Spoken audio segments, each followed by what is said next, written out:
Hi, everybody. How are you today? I hope your day is going well. Thank you so much for taking time out to join me to talk about milk paint. Absolutely one of my favorite products from the Amy Howard line.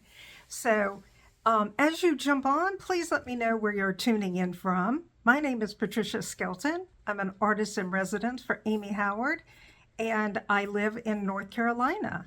So today what we're going to talk about is really how milk paint can actually transform your furniture into looking like an old European piece of furniture that's been around for a long time. So let's get started. The first thing that I'm doing as I'm deciding on what I want to paint is I select my furniture. In this case, it's for a bedroom. The bedroom's going to be in a moss green with a tint of gray. So I'm looking for colors that go with nature. And one of the on-trend colors is a blush pink. So I pick my piece of furniture and I also select my milk paint colors. The next thing is when you're looking at a piece of furniture, you want to make sure it's the right furniture within the age frame and also if it has lines. So just imagine this leg once it has the milk paint layered onto it in the front of the drawers. For the top, I'm doing a Venetian plaster, and that's going to be at a different time. I can show you that method, as well as the other artists in residence have shown you some. For this episode, we're only going to talk about the milk paint, and it's going to be in the blush pink. The next thing is really thinking about what your inspiration, what is the finish going to look like? You can look at furniture definitely in person as well as going online. These came from the Cherish site.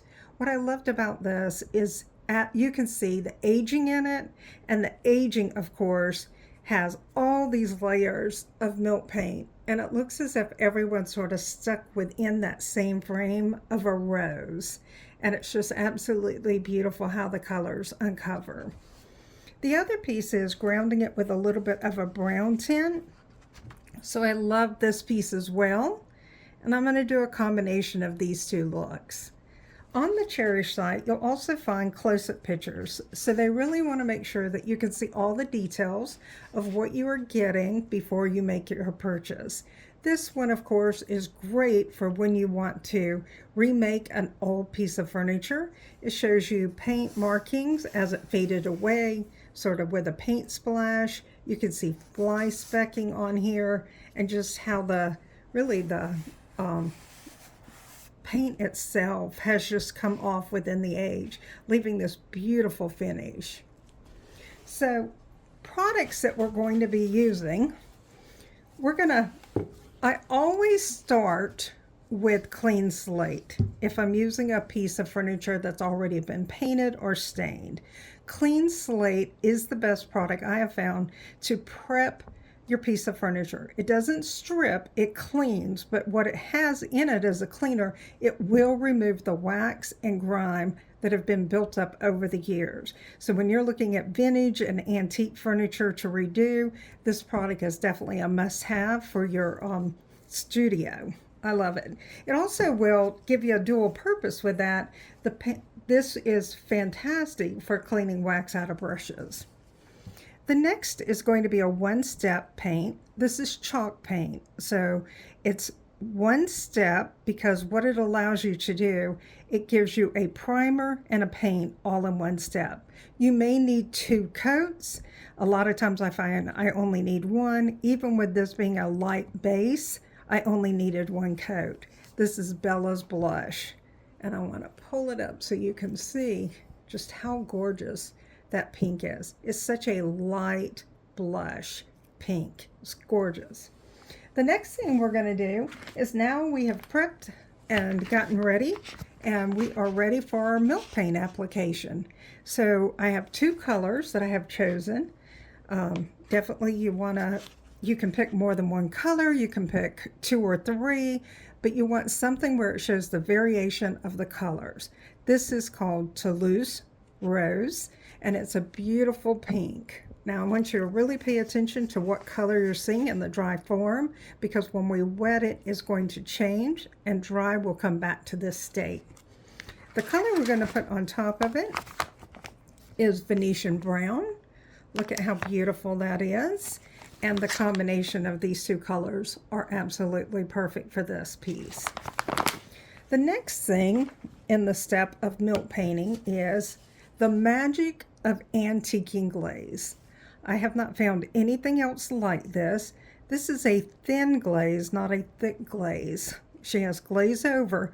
This is designed specifically to remove the layers of your milk paints. So instead of using sandpaper, which doesn't always give you an authentic look, this actually will pull some of the colors and gives you a very authentic look.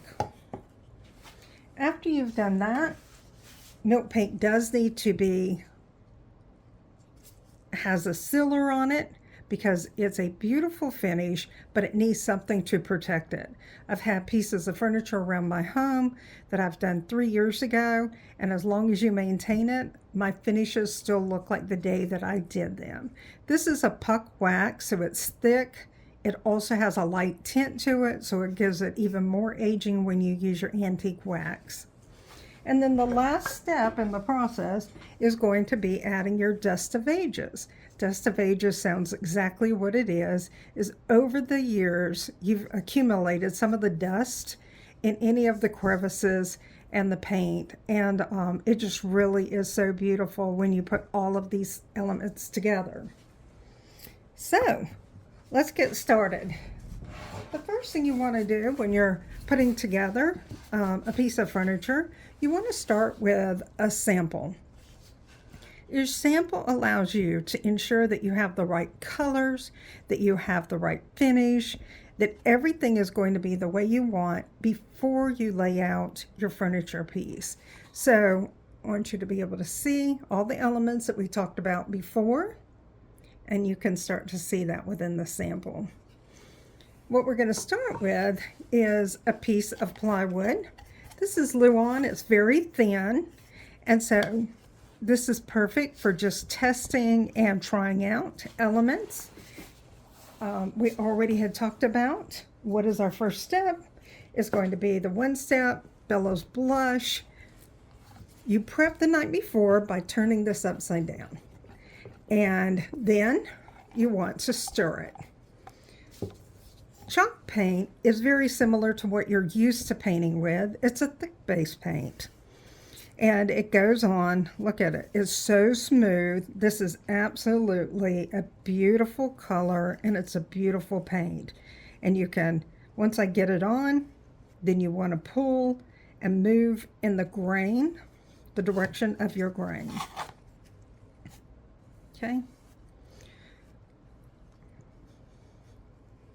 Now, while you're doing that, you're going to make sure that it will self-level, so it will come out with a smooth, beautiful finish. And to show you how it looks wet, how it looks dry, look at the smooth finish you get from Bellows Blush. Next to the white board, you can see it's barely there pink. So that's our first step. Okay, now we've got this beautiful light pink to work with. And the next thing, we're coming in with our Toulouse Rose. So when you're prepping for milk paint, you need to mix this up the night before. The reason why is because this is a pure pigment from Italy and the south of France. And you will notice that when you stir it up the night before, that you are going to see a couple of the granules. And if you don't have that to where they have already dispersed within the water, you'll find that it will show up within your paint. Every time you come in with your paintbrush, you want to mix it because you want to make sure that all your colors have really been thoroughly mixed before applying it to your piece of furniture. Okay, so now for milk paint, it's very thin. You can see that this is just like painting with watercolor. And the other, so this is not what people are used to if you haven't used milk paint. Let me know if you've used it yet and if you love it. Anything that you have, questions or comments, be sure to put it in. I love to collaborate, and I'll make sure that I get back to every single person that puts anything in. So with the milk paint, you're just going to come across. You want to have your furniture lying flat, because you can see this is so light and watery, just like this is exactly almost like painting with a watercolor, that it will run. So you want to make sure that you're keeping this on a flat surface and coming straight across and going over. Okay, now look at the color concentration, so bright, and once it dries, you're going to get the color that was in your pack. So beautiful transition. And the next thing that we're going to do is we are going to now add Venetian brown. So same thing. This is 1 part water, 1 part milk paint. If you feel like, oh my gosh, this is just way too thin, this isn't going to give me the coverage I'm looking for, then when you get ready to pull your paint with the antiquing glaze, it will not pull to give you an authentic look. So make sure, that's why you're testing it out. Test it out on this Luan. It doesn't cost a lot, and that way you can really ensure that you're getting the finish and the quality that you're looking for. So we're mixing the paint the night before, 1-to-1 ratio. Always blend before you put your paintbrush on. Come back in. I like to take off my access, and same thing. Coming across, going with your grain, blending as you go. Now, the other thing is, once you start adding your wax, you're going to find the vibrant colors will come out, and you're going to be able to see more than just 2 colors. The pigments have a lot of colors in it. When you're mixing this Venetian brown, you'll see gray. You'll see some of the color variation that you're going to get. All right, so this is Venetian gray wet, Venetian brown dry. And these are the 2 colors. So we're looking to pull this and expose to loose rose. Okay, so let's put that aside. And now we are going to remove some of the paint. So if you're using, a lot of people that if they're trying to do an old antique piece and create a European finish, they use sandpaper.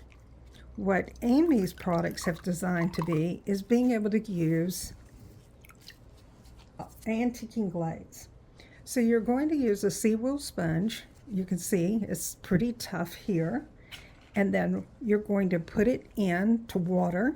You're going to soften it, and then you're going to squeeze it out. You also need a clean bath water, because as it pulls the paint, you want to take that off, clean it, and put it back into your antiquing glaze so that you're not adding paint back. All right, so the first thing you want to do is a quick pass.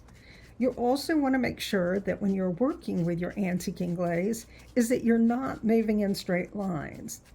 How you pull this paint will show in your final application. So once it dries, you will start to see how you put it down. So it's also a push, pull, because the other thing is if you pull it, so it's push down, pull up, push down, pull up. If you pull it across the board, you then will create those lines.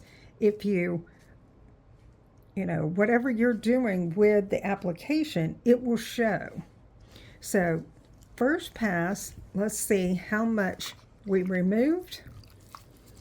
So see how it's very little, and that's common. So what's happening is your antiquing glaze is starting to soak into all the layers. And that's why you do a quick pass first. If you've gotten your paint a little too thick, what will happen is when we do our second application, you will find it a little tougher to pull. So we go right back into our antiquing glaze. Rinse that out a bit. And now you want to think about, where would my furniture be touched the most? So, thinking about this being a drawer, somebody's probably going to handle it on the sides. So again, pushing down, pulling up. Now, if you're new to milk paint, the one thing about it is if you pull too much, you can come back in after it's dried, add more paint, and pull again. Sometimes I like to do that just to, create variation. So as I was talking, I also went back into clean my water. Now look at the paint that it's pulling here. And again, continue to be organic with how you're pulling. Clean your applicator along the way. And also think about, is there anywhere that you would like more paint to come off? So even though you can see quite the difference in the color from the Toulouse Rose and the Venetian Brown, as it dries, you're really going to see the Venetian Brown in a lighter application come back. So it's not as dramatic as what you're looking at here, which is why it's really good to come back, dry the piece, and then see if you're moving in the direction you were looking for. So this is the wet application, and to show you the difference, this is how it appears once it's dried. So let's move this to the side. Now there's a couple of things that you can do, and we're going to take you back to our reference paper. How else can we create more of this distressed look? So two things you can do. I like to have the water that I have removed some of my paint. I use Amy Howard's chip brush. These are great, small enough. This is 2 inches. I use 1.5 and 2 inches. They're small enough to work on samples, but they're perfect for working with furniture and all the details. So this is really, if you're going to come in here, you can do a paint splatter.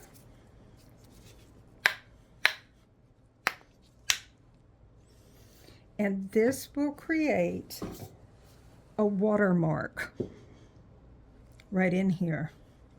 And the other thing you can do is, if you come back with a firm brush, you can put Toulouse Rose back on top of this. This is the brush I've chose. This is very firm, and you're going to pull it back. Some people use toothbrush. It's just really select whatever you want. And you can start to see where I've added that in. And I'm going to run the dryer just for a second, just so you can see.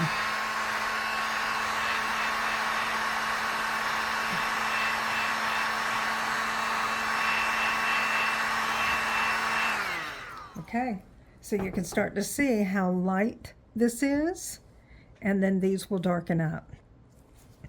So let's go to a full piece. This piece already has the watermarks. They're very faint. Up close you can see them, and that's really what you're looking for. You're looking for something where it just looks like everything has faded and worn over years. All right, so we're coming into our last step. The last step is going to be our puck light antique wax. This is the puck, and as you can see, it has a very light tint. She has light wax and dark wax. I used a little bit of the dark wax on the trim, but I wanted the color to stay true to light tone, so I only used the white. Once you've gotten wax onto your brush, you want to have something to offload. The offloading is really removing some of the wax from the brush so that you don't over apply wax. And that can ruin a project. So you want to make sure that it is soft to touch, but not greasy. Now, when you apply this, you can start to see even more layers of colors coming through.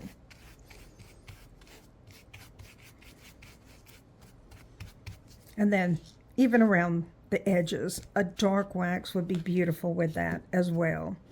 On this, you have to be really careful to ensure that your wax is not greasy when you get ready to apply your Dust of Ages, because with Dust of Ages, if you go in too soon, what you can do is create more of a muddied look. So this is our Dust of Ages we talked about earlier. I just go straight in with my brush, come back in, and one of the beauties of this is that you can put it in right directly onto the surface that you're working on, and then you can come back and save anything that is excess on your project. Put it right back in. This is a little messy. Milk paint's a little messy in general, but I think part of being creative sometimes is about getting a little bit of a mess going. And everything is water-based, so it's a very easy cleanup.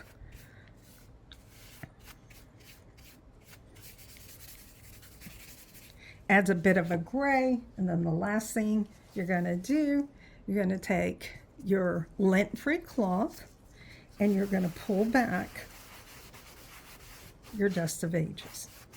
Now with antiques, the other thing is that you want highs and lows of shiny and flat. So I'm going to add a little more elbow grease here so you can see the difference. This is a shiny, and then we come over here and look at the flat mat, and you can do that in areas of where maybe somebody had been touching it. So where somebody's hands gets oil on a piece is always going to have a little more sheen to it.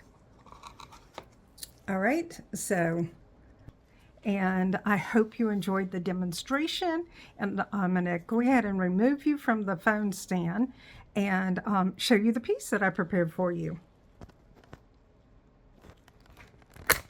It's a little bit clunky. Here we go.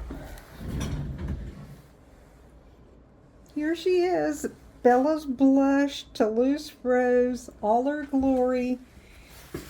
I just think she turned out beautiful. Let me give you an up-close shot of her drawer. All right, let me